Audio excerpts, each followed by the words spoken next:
The way I think about driving in cars has just been completely changed thanks to a comic I saw on Tumblr when I did a little math for myself.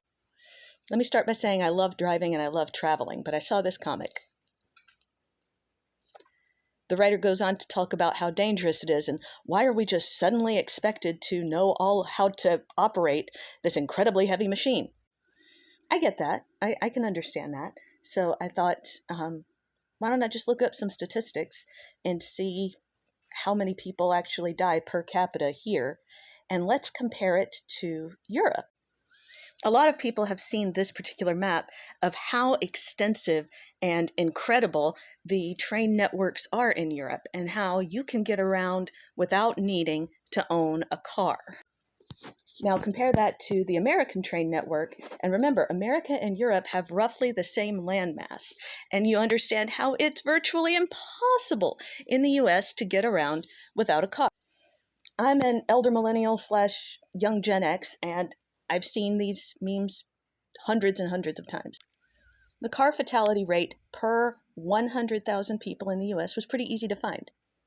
Wikipedia just has it right there, no big deal.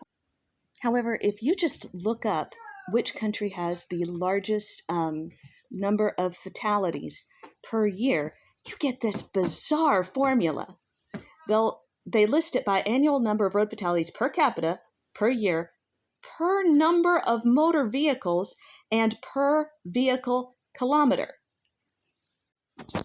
So that means not only are they including how many vehicles are in a country in this calculation, they're also calculating how much people drive to determine which country is safest from traffic-related deaths.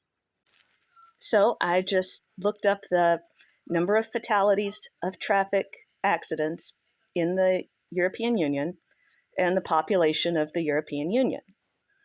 Easy math.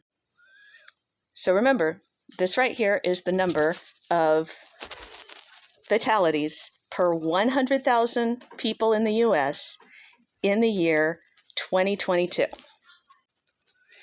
And in the European Union, in the year 2023, this is the number of traffic accidents per 100,000 people in the EU that caused fatalities.